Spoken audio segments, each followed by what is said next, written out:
तो अब हम अपने ड्रामा टीम का स्वागत करते हैं और हम सब आपके सामने एक ड्रामा प्रस्तुत करने जा रहे हैं जिसका शीर्षक है भोग विलास से भक्ति की। तो एक बार सभी पूर्ण उत्साह से हरे कृष्ण महामंत्र का उच्चारण करते हैं और उनका मनोबल बढ़ाते हैं। हरे कृष्णा कृष्णा कृष्णा हरे हरे, हरे राम राम राम हरे हरे।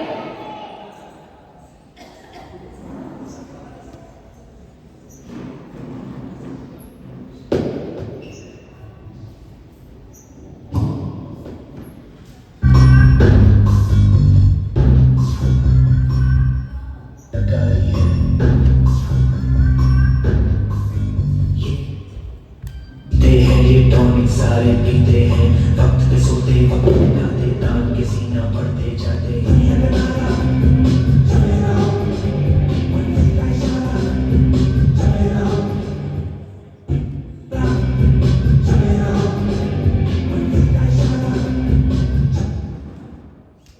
क्या जिंदगी हो गई है यार।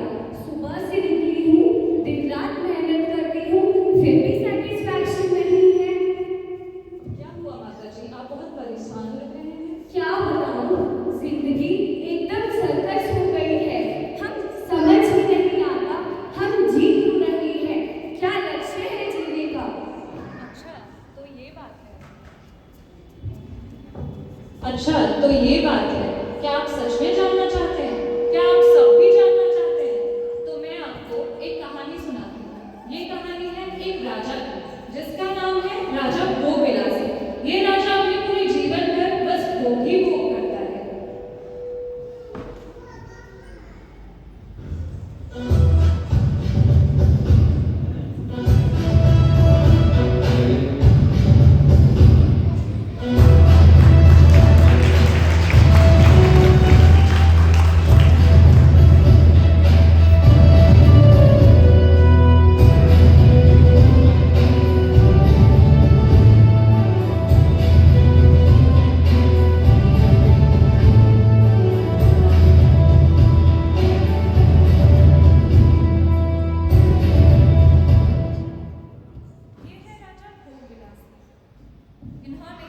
जीवन में बस भोग ही भोग किया है।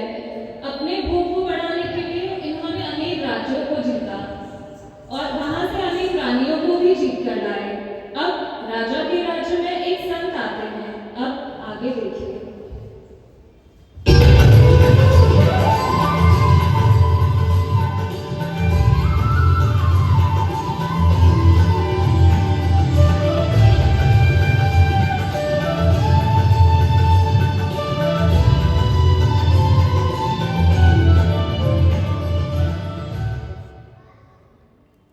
प्रणाम रिसीवर, मेरे राज्य में आपका स्वागत है। आज्ञा दीजिए रिसीवर।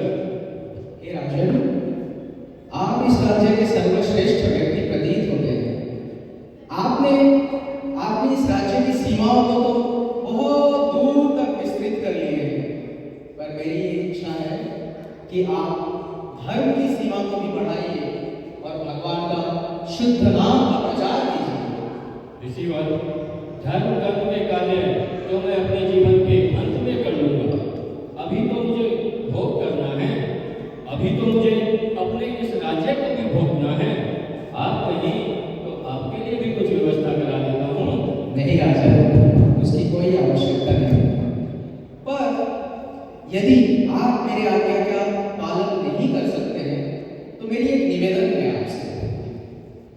आप अपने राज्य में किसी एक मूर्ख व्यक्ति को ढूंढिए और उस मूर्ख व्यक्ति को एक दंड प्रदान कीजिए और उस दंड प्रदान करके उनको पूरे राज्य का भ्रमण कराइए। इस कार्य के लिए उसको आप वेतन भी दीजिए और आपके जीवन के जब अंत समय आए तो उस मूर्ख व्यक्ति को अपनी उस कार्य से मुक्त कर दीजिए और उसको बताइए कि वो उस दंड को किसी और बड़े मूर्ख व्यक्ति को सौंप। जो आज्ञा रिसीवर, ऐसा ही होगा रिसीवर।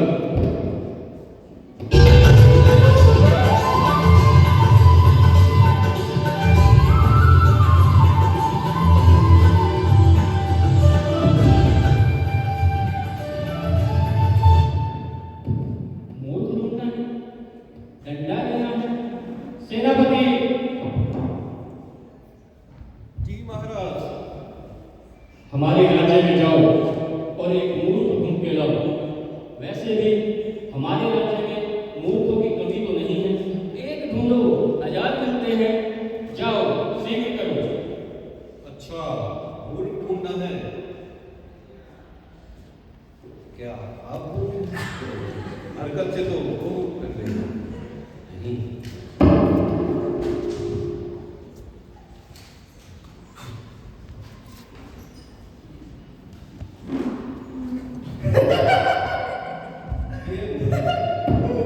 सब सब बेकार है सब दुनिया सब सब मोह माया है तेरे शरीर नश्वर है पता नहीं कि तुम लोग पैसे के पीछे भागते रहते हो सारे पैसा पैसा पैसा पैसा सब पे है सब मिल गया वो मिल गया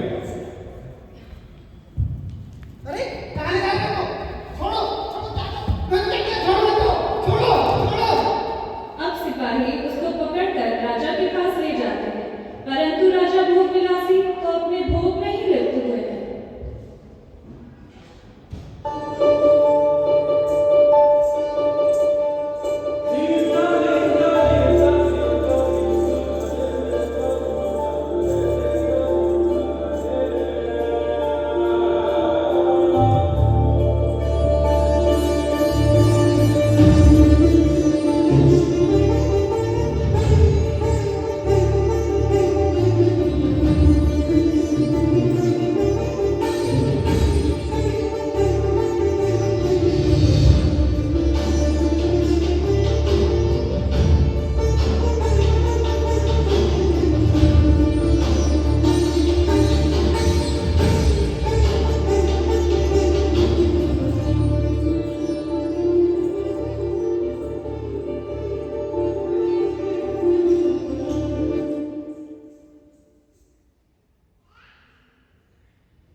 राजन, आपने एक महामूर्ख ढूंढने के लिए बोला था, हमें मिल चुका है।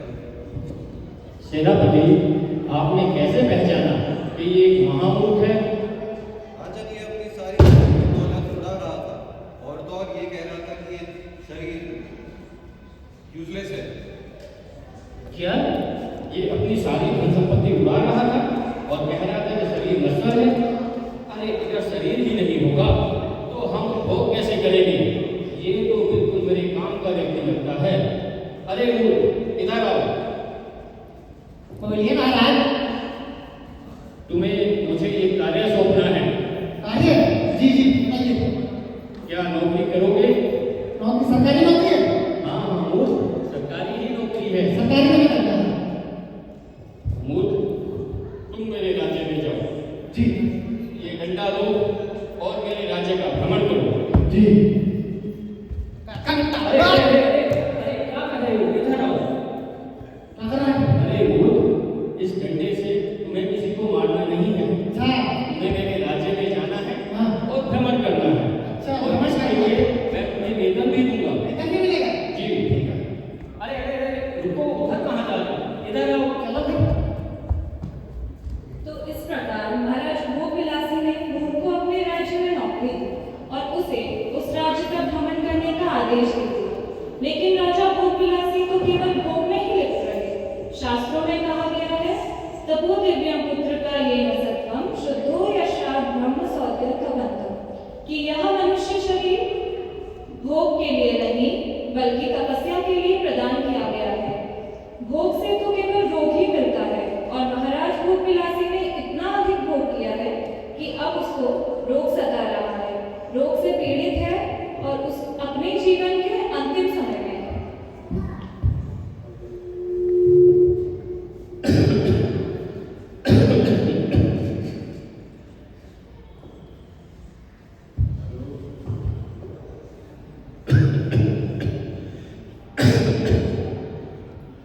सेनापति, मुझे लगता है मेरा अंत समय निकट आ गया है। मैं अपने अंतिम समय में सभी से मिलना चाहता हूँ। सेनापति, उस मूर्ख को भी लेके आओ। मैं उससे भी मिलना चाहता हूँ जिसे मैंने डंडा दिया था। जो आज्ञा है। हे मेरी प्रजा, ऐसे ही महोत्सव में आते रहिए और इसी तरह मेरे राज्य का नाम रोशन करते रहिएगा।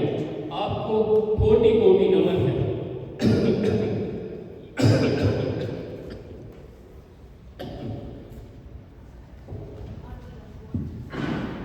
प्रणाम महाराज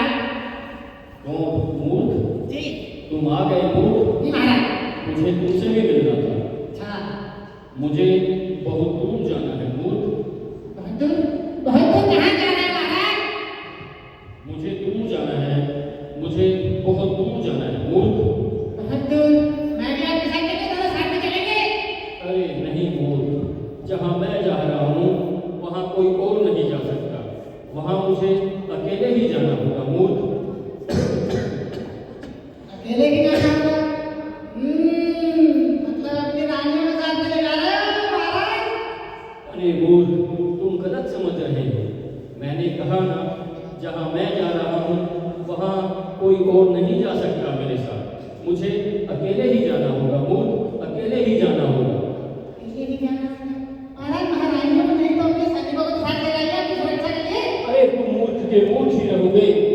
मैंने अभी कहा ना, जहाँ मैं जा रहा हूँ वहाँ कोई नहीं जा सकता मेरे साथ। ना कोई सामान, ना कोई वस्तु, ना पत्नी, ना कोई भी मेरे साथ नहीं जा सकता मूर्ख, कोई भी नहीं जा सकता।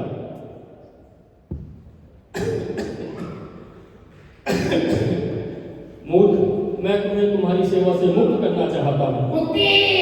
मेरे राज्य में जाओ और ये दंड किसी अपने से बड़े मूर्ख को दे दो। जाओ मूर्ख, जाओ।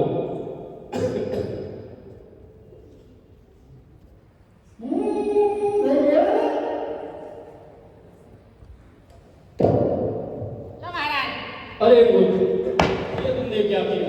ये डंडा मुझे ही लाके दे दिया। तुम्हें पता नहीं है, मैंने तुमसे कहा था कि ये डंडा अपने से बड़े मूर्ख को देना है, और ये डंडा तुमने मुझे लाकर दे दिया। क्या तुम नहीं जानते कि इसका क्या परिणाम हो सकता है?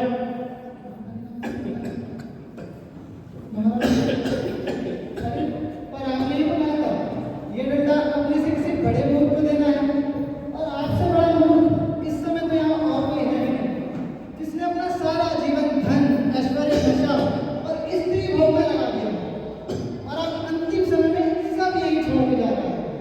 आपने सदा नश्वर चीजों का भोग किया, अपना समय व्यर्थ किया। आपने उस वस्तु को नहीं कमाया जो सदैव हमारे साथ, जो है भगवान का नाम।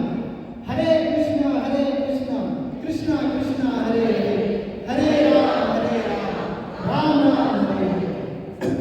आप कौन हैं? आप मूर्ख नहीं हो सकते। कोई मूर्ख इतने ज्ञान की बात कभी नहीं कर सकता। आप कौन हैं? कृपया करके मुझे बताएं, आप कौन हैं? हे राजा, मैं उन्हीं संत का शिष्य हूँ जिन्होंने आपको ये मूर्ख ढूंढने का कार्य सौंपा।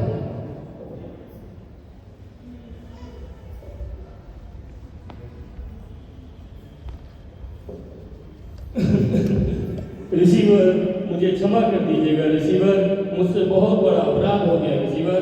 मैंने आपके कहे अनुसार धर्म कर्म के कार्य में कोई रुचि नहीं ली रिसीवर, और अब तो मेरे पास समय भी नहीं बचा है रिसीवर, मेरे पास समय भी नहीं बचा है।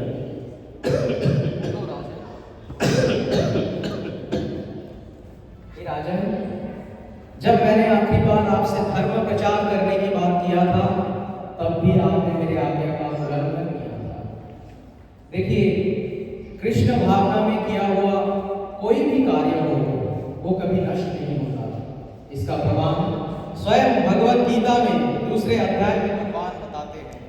देखिए राजन, शास्त्र में भी लिखा हुआ है, नेहा विक्रमो नाशोस्ति प्रत्यभावो न विद्यते स्वल्पम अपि अस्य धर्मस्य त्रयते महादुभय। अर्थात भगवान बता रहे हैं कि हम कृष्ण भावना में छोटे से छोटे भी कार्य करें तो वो बहुत बड़ा से बड़ा संकट से भी हमें मुक्त रखता है, और साथ ही हमें इस जीवन मृत्यु के जो चक्रव्यूह है, इस जीवन मृत्यु के चक्रव्यूह में जो नश्वर वस्तुएं हम कमाते हैं, जैसे कि आपने कमाया है, वो नश्वर वस्तु भी जीवन के अंत में नष्ट हो जाता है। रह जाता है तो वह धर्म और भगवान का शुद्ध नाम। तो जीवन के अंतिम समय में राजन, अभी भी देर नहीं हुआ है। आप अभी भी धर्म का प्रचार शुरू कर सकते हैं, और आपने प्रजाओं को भगवत गीता का जो ज्ञान है, ये ज्ञान भी प्रदान कर सकते हैं। तो इसीलिए उत्साह के साथ भगवान का एक बार शुद्ध नाम जोर से पुकारिए, हरे कृष्णा